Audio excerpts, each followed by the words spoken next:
네, 오늘은 스님은 삭발인데 왜 부처님은 머리카락이 있는지 거기에 대해서 한번 알아보는 시간을 가져보도록 하겠습니다.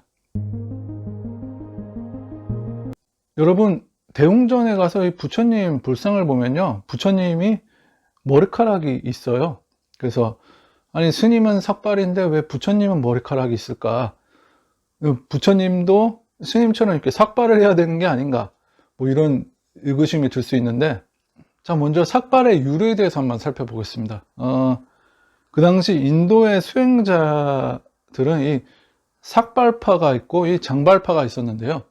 이 경허 스님 사진도 보면 이렇게 장발한 모습을 볼 수 있고, 수행자가 장발하는 스타일이 있고 이 삭발하는 스타일이 있어요. 그래서 그 당시 부처님도 이제 삭발을 하는 그런 스타일의 수행자에 들어간 거죠. 출가를 하시면서 이 삭발을 한 거에 자체가 이 약간 세속에서 벗어난다, 그런 의미를 가지고 있는 거예요.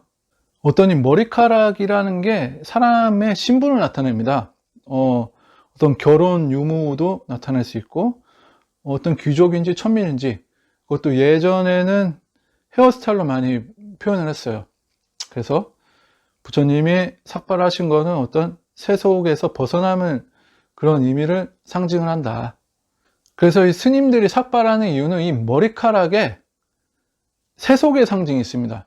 그래서 이 스님들 불교 용어로 이 머리카락을 번뇌초, 무명초라고 부르는데, 이 머리카락이 세속을 상징하니까 그 자체가 이게 번뇌라는 거죠. 그래서 그런 상징적인 의미가 있어요. 내가 머리를 삭발함으로써 이제 세속과의 어떤 이별을 한다, 그런 상징적인 의미가 있습니다.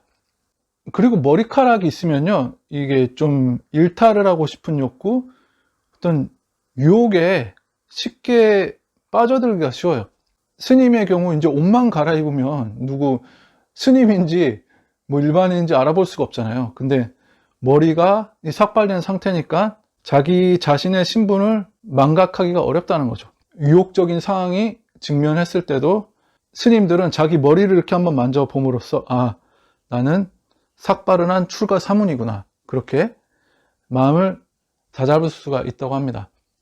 그래서 스님들이 출가한 지 좀 연차가 올라갈수록 자가용을 하나씩 다 가지고 계시는데, 일단 대중교통을 타면 시선을 한 몸에 받아요.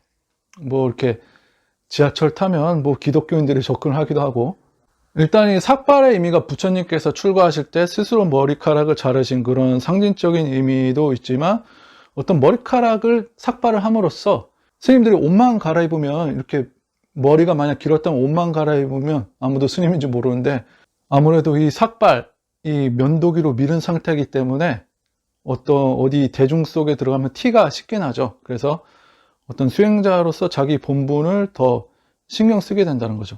그래서 그런 상징적인 의미도 있지만, 어떤 수행자로서의 그런 본분을 잘 지키기 위한 그런 의미도 있다. 자, 그래서 스님들도 이 스님 생활하다 보면 유혹이 생길 수도 있는데, 그때마다 이 어른 스님들이 하시는 말씀이 이렇게 머리를 만져보라고 해요. 나는 출가자구나. 출가할 때 그 초발심을 다시 되새긴다는 거죠. 이 자기 머리를 만짐으로써. 그래서 부처님이 왕자하실 때 이렇게 백마를 타고 이렇게 그 성문을 뛰어넘어가지고 이렇게 팔상성도에 있죠. 그렇게 출가하셨는데, 출가하시고 이제 머리를 스스로 직접 자르시는데, 그때 머리를 자르는 그 이유는 어떤 신분제도의 타파의 그런 상징적인 의미가 있습니다. 앞에도 말씀드렸듯이 그 당시 머리라는 것은 어떤 신분을 상징했기 때문에 그런 어떤 계급과 그런 신분제도의 타파, 그런 상징적인 의미가 있죠. 부처님께서 많은 부분에서 이렇게 신분제도를 타파하려고 그런 말씀을 많이 하셨어요. 세속에 있는 신분이 중요한 게 아니라, 이발사가 왕자보다 먼저 출가했다면 더 서열이 높게, 부처님께서 먼저 출가한 사람이 서열이 높다, 그렇게 말씀하셨죠. 그래서 기존의 그런 어떤 신분제도를 타파하고, 사람이 어떤 신분이나 어떤 계급, 타고난 태생에 의해서 귀하고 천해지는 것이 정해지는 것이 아니라, 사람은 그런 자기의 행위에 의해서 천하고 기함이 정해진다. 그런 말씀 부처님께서 하셨습니다. 그러면 삭발이 부처님이 스스로 출가하실 때 이렇게 자기 머리를 직접 자르시고 그런 전통이 이어져서 지금까지 삭발하고 있는데, 부처님은 왜 머리카락이 있나 이렇게 궁금해 하실 수 있는데요. 이 삭발이라는 것의 이미지는 성문의 이미지가 강해요. 그러니까 부처님의 제자, 그 10대 제자, 그런 분들을 성문이라고 하는데, 저기 서승불교 가면 성문 위주의 문화죠. 우리 한국이나 대만이나 일본 같은 불교 국가는 이 대승불교권이라서 이 보살 중심입니다. 보살하고 아미타 부처님이나 그런 게 중심이 되는데, 서승에 가면 성문 중심이에요. 여러분들이 생각해 보세요. 그 부처님의 헤어스타일이 우리 스님 이미지인 그런 삭발 이미지처럼 조성을 만약에 했다면 그게 그 존경심이 좀 덜 날 것 같지 않으세요? 그래서 어떤 성문과 어떤 부처님과의 그런 신분의 어떤 그런 격차를 두기 위해서 불상을 그렇게 조성했을 확률이 높다고 봐요. 뭐 여기에도 여러 가지 학설이 있습니다. 무슨 그 당시 그리스 헬레니즘 문화가 들어와서 뭐 그렇다, 뭐 그런 얘기도 있기도 하고요. 자, 그 다음에 어떤 신분의 격차를, 그 위대하신 부처님의 상호를 일반 성문과 같이 조성을 하면 좀 무리가 있겠죠.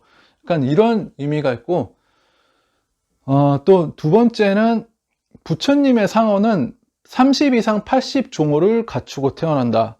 그런 말씀이 있습니다. 그래서 이 경전 말씀에 보면 부처님이나 전륜성왕은 30 이상을 갖추고 태어난다. 그런 말씀이 있거든요. 그래서 거기에 보면은 그 30 이상 중에 헤어스타일에 대한 부분이 언급이 돼 있어요. 그래서 머리카락이 소라모스처럼 오른쪽으로 꼬불꼬불하게 돌아 있다. 이런 말씀이 있기 때문에 그 30 이상의 근거에서 불상을 조성했을 것이다. 이런 학설도 있습니다. 또 이렇게 부처님의 불상을 보면요, 여기 정수리 부분이 약간 이렇게 쭉 튀어나왔어요. 그것도 이 30 이상 그것에 의한 것이고, 이 부처님 보면은 여기 미간에 보면은 뭔가 하얀 점 같은 게 있습니다.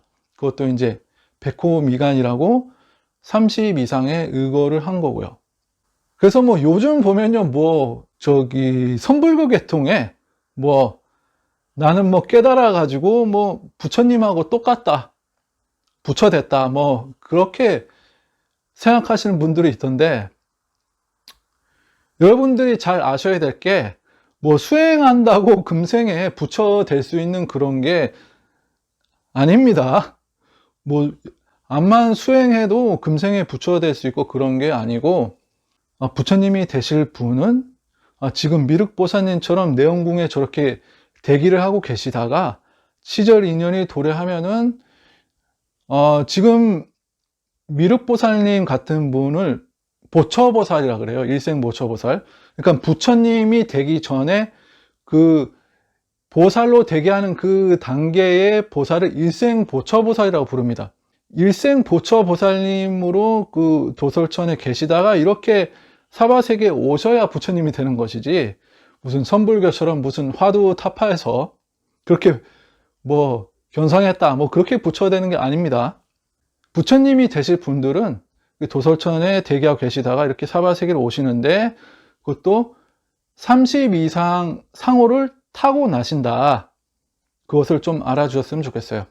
그래서 그 티베트의 림포체 정도만 돼도, 림포체를 대승불교권에서는 이렇게 보살이라 보는데, 그분들도 이렇게 태어나자마자 눈을 뜨고 나오신대요. 눈을 뜨고 그 어른처럼 이렇게 엄마 태에서 나오자마자 막 이렇게 두리번 거리는 그런 모습을 보인다고 합니다.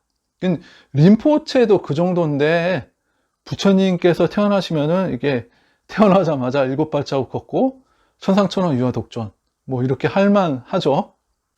그래서 이 상호가 중요하다는 거예요. 그래서 못생긴 성인은 나올 수는 있는데 못생긴 부처님은 나올 수가 없다는 거예요. 그래서 그 부처님 당시에 그 안한존자가 절세 미남이었다고 하는데, 그 안한존자가 부처님하고 거의 상호가 많이 닮았다고 합니다. 부처님은 태어나실 때부터 그렇게 빼어난 용모와 30 이상을 가지고 태어나신다. 네, 이번 영상 여기까지고요. 저는 다음에 또 유익한 영상으로 찾아뵙겠습니다.